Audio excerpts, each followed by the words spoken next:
Merci. Nous passons à l'examen des amendements sur cet article. L'amendement de suppression n'étant pas défendu, je passe à l'amendement numéro 8 de Madame Maréchal Le Pen.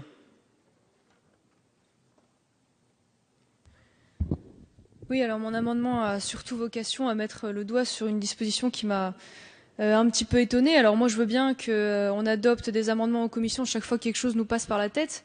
J'aimerais bien qu'on m'explique en quoi il est fondamental de mettre un enseignement spécifiquement sur les violences conjugales au sein de l'école de journalisme. Pourquoi ces violences-là en particulier plutôt que telle autre? Alors je pense que vu les exigences de la profession journalistique, il serait beaucoup plus utile de leur dispenser un enseignement sur le respect du pluralisme politique ou la juste représentation des opinions ou encore la lutte contre les stéréotypes liés aux familles politiques. D'où d'ailleurs mon amendement. Je m'oppose également à cet article parce que malheureusement, je sais trop bien que lorsque vous parlez d'enseignement sur l'égalité homme-femme et la lutte contre les stéréotypes, ce qui a priori pourrait pas être louable, très souvent la théorie du genre n'est pas très loin.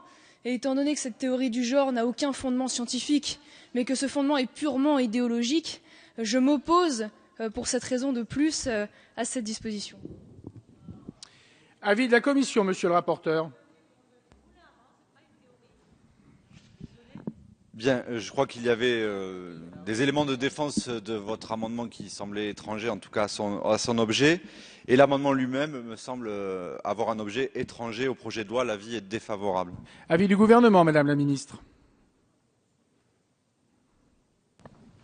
Oui, que les choses soient claires avec cette loi sur l'égalité femmes-hommes et avec les dispositions visées. Nous veillons à ce que quoi exactement? À ce que l'image des femmes dans les médias puisse être respectueuse, à ce que l'on puisse faire en sorte que les atteintes à la dignité des femmes ne soient plus monnaie courante dans les médias, que ce soit à la télévision ou sur les radios, à ce que l'on puisse lutter contre les stéréotypes abusifs qui, de fait, créent les inégalités entre les hommes et les femmes dans ce pays parce qu'ils sont confortés, reproduits en permanence. Voilà l'objet de ces dispositions et celle-ci à laquelle vous faites allusion vise en effet à introduire dans la formation des journalistes une sensibilité particulière à ces questions d'égalité entre les hommes et les femmes et de lutte contre les stéréotypes.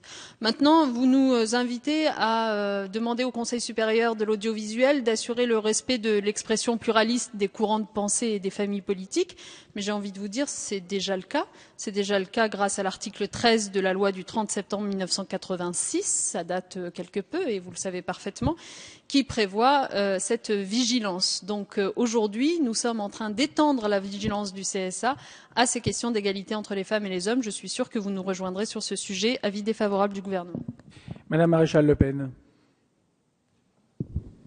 Oui, j'entends ce que vous dites, Madame la Ministre, mais je me posais juste la question de savoir pourquoi spécifiquement les violences conjugales enseignées aux journalistes. C'était simplement ça, parce que je ne vois pas pourquoi plus ces violences-là que les autres. Et ça me donne un petit peu le sentiment, je vous le cache pas, en gros, que ça traverse l'esprit à un moment donné, donc on adopte ça en commission de façon un petit peu légère, parce qu'on est un peu dans la surenchère.